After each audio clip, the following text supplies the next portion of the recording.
will not consent to that custodial interrogation or not. Because if you want to question him one-on-one, that's already custodial interrogation in anything but name.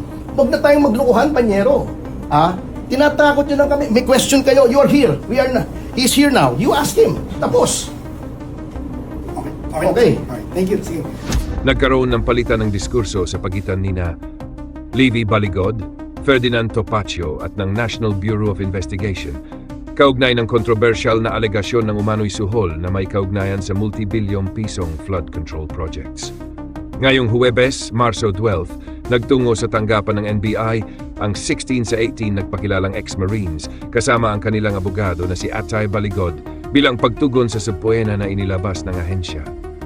Matatanda ang inakusahan ng naturang grupo ang ilang opisyal ng pamahalaan na umano'y tumanggap ng mali-maletang pera mula sa isang dating kongresista na itinuturing na key figure sa multi-billion pisong flood control scandal. Sa gitna ng investigasyon, nagkaroon ng mainit na palitan ng pahayag at argumento sa pagitan ng kampo ni Baligod, ni Atay Topacio at ng NBI habang patuloy na sinusuri ng mga autoridad ang kredibilidad at mga detalye ng mga alegasyon. Sa kasalukuyan, nagpapatuloy investigasyon ng NBI upang matukoy kung may sapat na ebidensya sa likod ng mga paratang at kung may pananagutang kriminal na maaring isampalaban sa mga sangkot. For the record, the subpoena, it says here,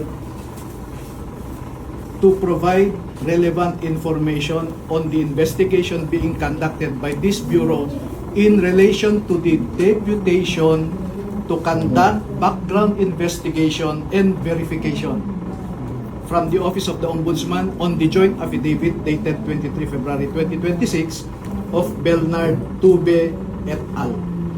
So it appears on your authority from the Ombudsman that you just want to ascertain the identity of the affiants. But tell us if you want to go beyond your deputization. Just let us know. Of course not po, ano. But yung background investigation and verification will also go beyond mere name and So we will have questions for them pertaining to their background. So you are no longer limited on the ascertainment of the identity of the 18, but you would want to dwell on matters raised in their sworn statement. Definitely, So that's your direction. We will be limited to that only. Which We one? will be limited to the sworn affidavit submitted before the Ombudsman. Yes, that's my Will you be ma'am. allowing us to do that? Objection po doon. Oh, no. Ang worry namin is your authority as deputy of the Ombudsman. Right? Nasa inyo. But if you want to dwell beyond the identity of the affiants, then let us know. Yeah, we are letting you know that. Diba? Because if you want to interrogate them with respect to their affidavit, I am only the single lawyer for the 18, and you will now dwell on their constitutional right to be assisted by counsel of their choice. But just to be clear, no, they are not suspected of committing any offense, no? So hindi po ito custodial investigation.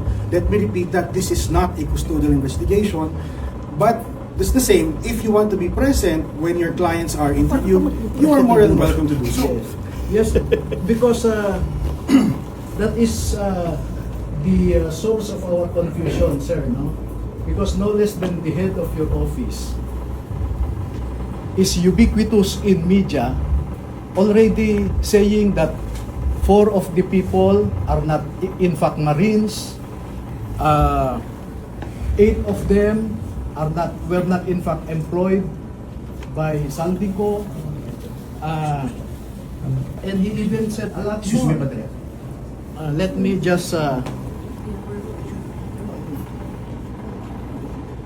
just point this out.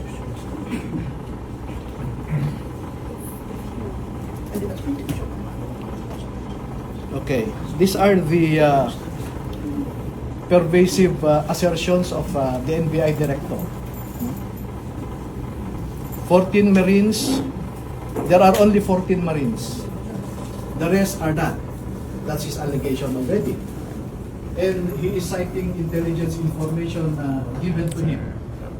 He also said there was a general belonging to class 75 of PMA who recruited this 18, and they were only employed for 2 years. But we are ready to prove that one of them had been working with Zaldico for 9 years, a lot of them for 7 years, 5 years, 3 years, no? And then he even implied something venal or something corrupt on this 18.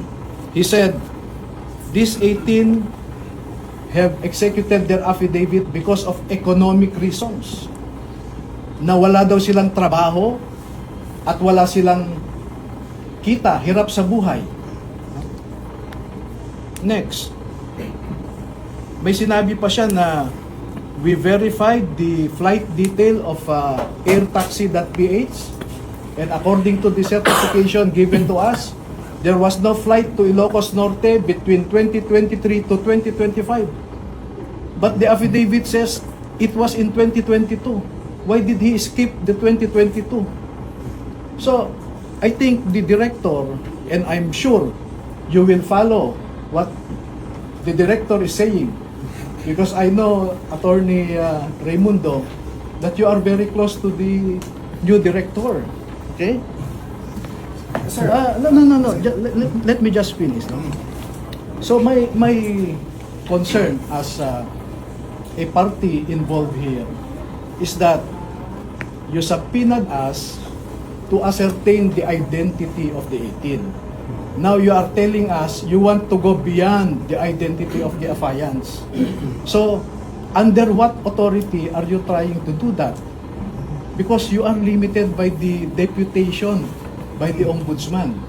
And if you want to get into the details, the Ombudsman already sent me a letter requiring us to perform a positive act of supplying additional information, etc., etc. So, my worry now is, Ombudsman will conduct a factual investigation. NBI will also conduct its own factual investigation that is beyond the deputation of Ombudsman. And you know that the law fronts on two agencies investigating the same factual issue because of the danger of two agencies coming out with different results. That is what the law prohibits.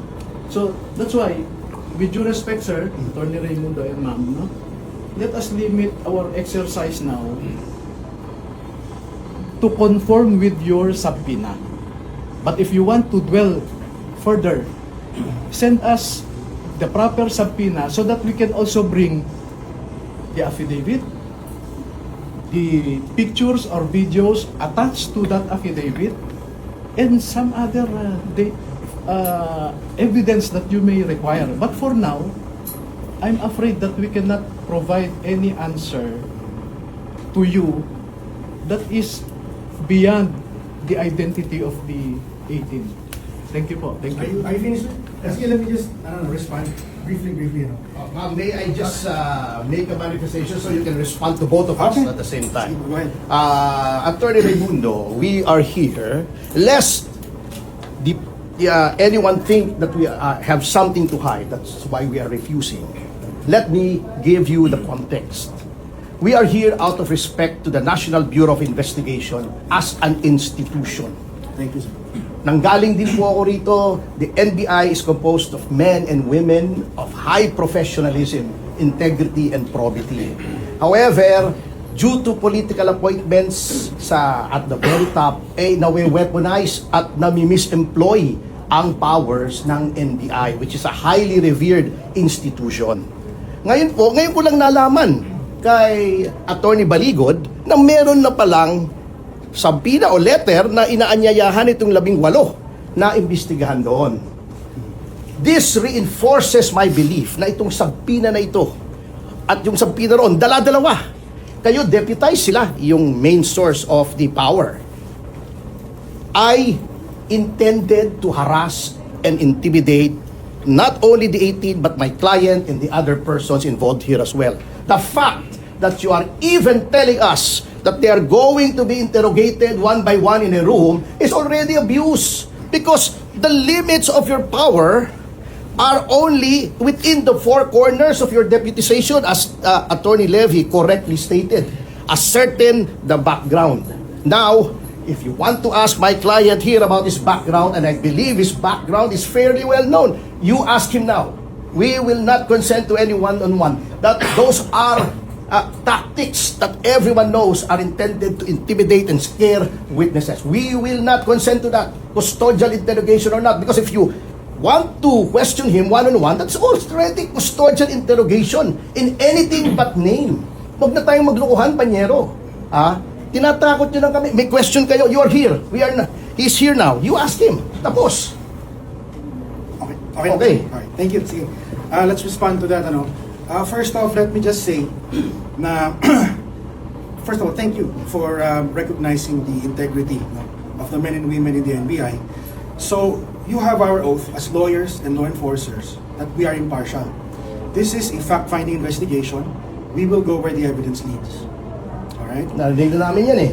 Also, I just object to the use of the word interrogation. As I said earlier, hindi po ito interrogation. The individuals subpoenaed today are not suspected of committing any offense. They are subpoenaed as witnesses. And so what we will do is an interview. Okay? Now, we are interviewing them individually for efficiency, to save time. But of course, if Attorney Baligod so chooses, he can accompany the interviewees one by one. We just have to schedule it today. But let me just reiterate that, that we are impartial here. We are just following where the evidence will lead. Okay? So, about the deputization from the Ombudsman, siguro we would just disagree with your assertion na it's limited to simply the identity of the subpoenaed individuals. Hindi po, so the background investigation and verification includes the contents of the judicial affidavit and other matters. So the NBI has plenary powers to investigate. We've been deputized by the Ombudsman to investigate, and we will do just that.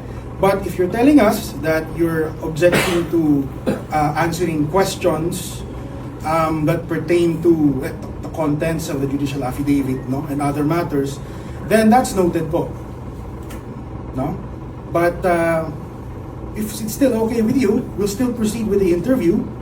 And then if there are any questions given during the individual interviews that you object to, then you can say so.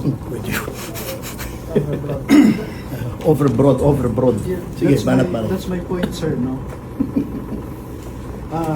Magluluhan tayo rito. It says your authority is to conduct background investigation and verification. So, whose background are you trying to investigate?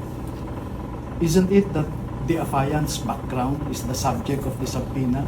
Because you cannot conduct a background investigation on the facts alleged in their affidavit. It's just a wrong choice of word, if I may. But we are willing to answer your questions. No problem with that, sir.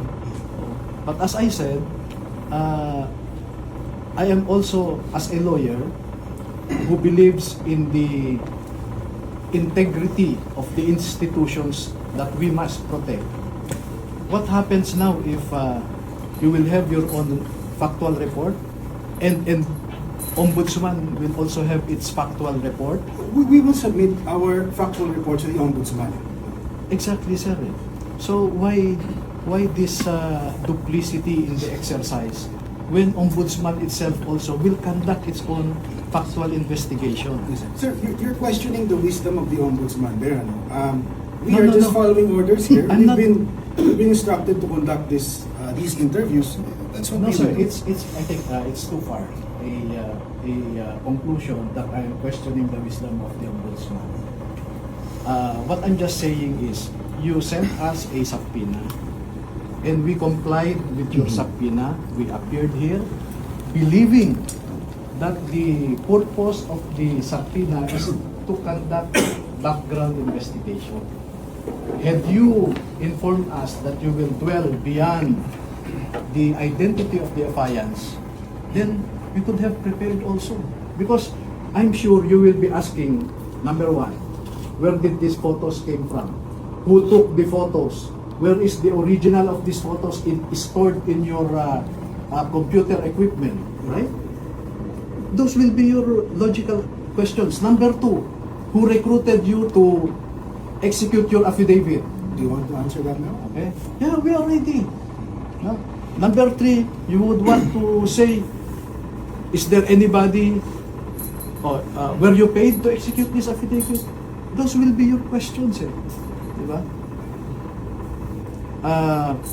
Who is now providing for your food, for your security, etc.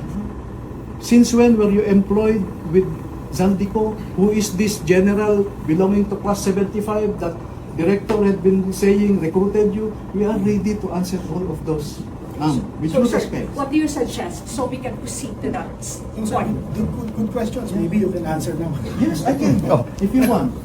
But So as what I do you said, suggest, ma'am, ma'am? as What I do you said, suggest, sir? as I said, So at least we can come to an agreement. yes, they send us another subpoena so that, you know, you will be asking where is the original of this picture.